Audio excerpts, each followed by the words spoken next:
Então, complementando a definição de objeto aqui na programação O, né?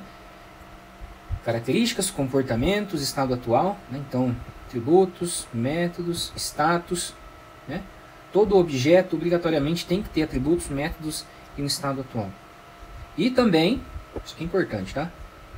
Todo objeto é criado a partir de um molde, de uma classe, tá? Mas para definir uma classe a gente precisa identificar, né, características, comportamentos em comum, né, estados, de tal forma que a gente consiga agrupá-los em um modelo e a partir desse modelo seja criado um novo objeto. Tá? Você percebe que existe uma certa dependência uma coisa da outra, né? Eu não consigo definir uma classe sem antes identificar características, comportamentos, estados em comum entre possíveis objetos que possam vir a ser criados, né? E consequentemente, um objeto ele só vai existir, né, aqui na programação. Eu só vou poder criar um novo objeto se eu tiver definido essas coisas antes ali na classe, né? Então é uma dependência uma da outra, tá? Ó, os livros aí definem mais ou menos assim, né? Classe é um molde que define e agrupa características e comportamentos em comum de diferentes objetos.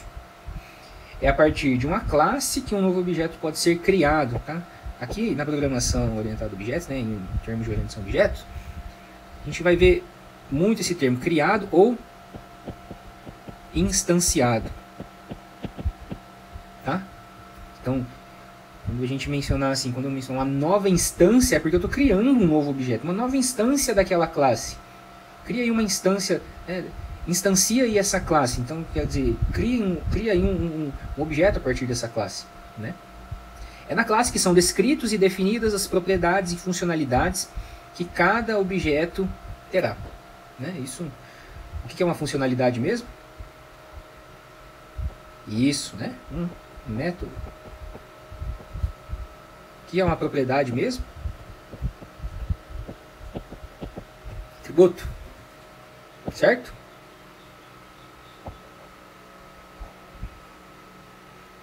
Então, olha só, o exemplo do celular, né?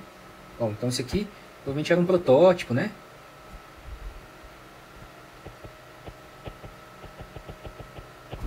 Protótipo, né? De um iPhone aí, né? iPhone 11, iPhone 12, sei lá, né? Onde primeiro foi definidas as características desse celular, né? E uma vez que essas características, essas funcionalidades desse celular especificamente foram definidas, aí tudo bem, né? Foi possível, né? Então vou colocar aqui classe. Foi possível criar um novo objeto, né? Certo? E aí, rapidamente, só para a gente exercitar aqui, né? Nessa classe, quais são os possíveis atributos dessa classe? Sei lá, peso, modelo, tamanho da tela, né? Sei lá, valor de lançamento, quantidade de câmeras,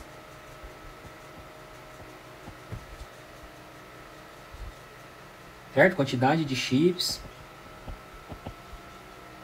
tipo do chip, né? Quais são as possíveis funcionalidades dos métodos, né? Possíveis métodos desse celular que foram implementados aí, né, na criação desse protótipo. Tirar foto. O que mais? Ligar. Desligar.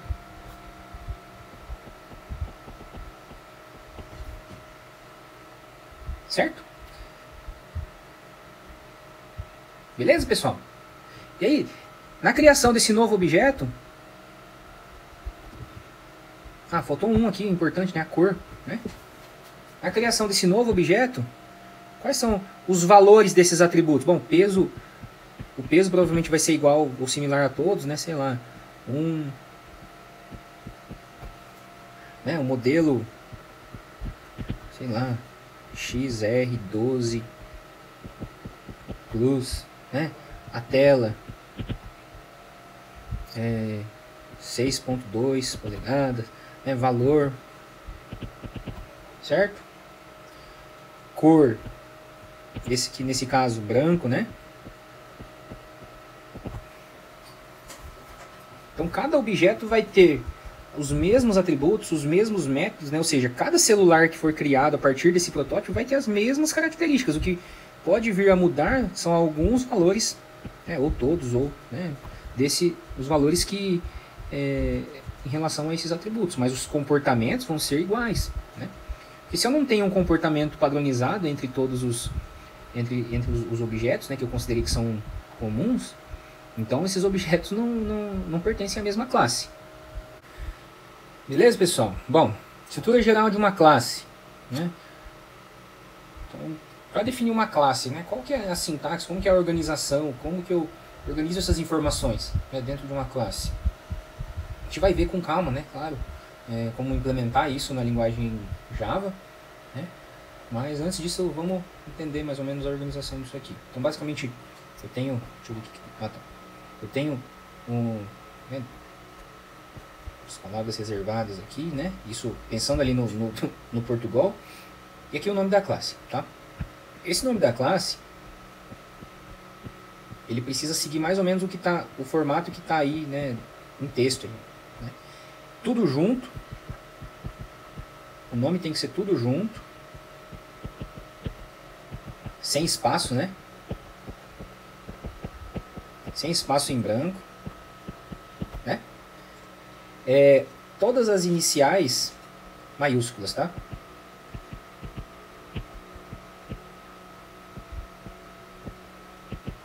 Iniciais maiúsculas e o restante minúsculo, né?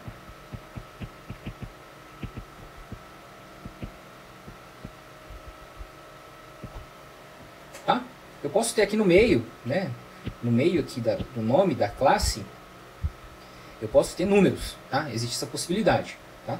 Só que nunca pode começar com número, tá? Não pode começar com número.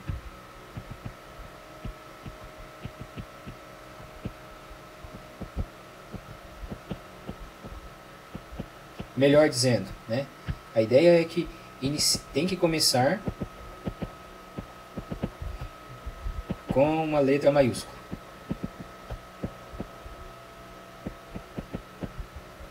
Beleza? Então depois eu vou ter uma seção onde eu declaro os atributos, né? Defino os atributos. E a outra seção onde vão estar definidos os métodos, né? Definição dos métodos, onde cada método vai conter a sua lógica, né, de funcionamento. Então eu posso ter um método 1 vai ter uma lógica de funcionamento, depois o método 2 e assim sucessivamente. Tá? Então, tudo isso tem que ficar aqui né, dentro do corpo da classe. Esse carinha aqui, deixa eu ver uma outra corpo. Corpo da classe. Tá? Uma outra coisa que eu esqueci de mencionar, bom, todas essas regras aqui, né, é algo, provavelmente vocês já devem ter visto aí na internet ou nos livros, é o camel case, né, caixa do camelo, né, a regra da caixa do camelo, né. Eu não sei desenhar aqui, né, mas basicamente, vou colocar em outra cor aqui, ó. As iniciais sempre vão ser maiúsculas, né? Opa, desenhei errado aqui. As iniciais maiúsculas, né? Certo? E o restante tudo minúsculo. Nossa, ficou uma beleza esse desenho, né, pessoal? Então, as iniciais maiúsculas, o restante minúsculo.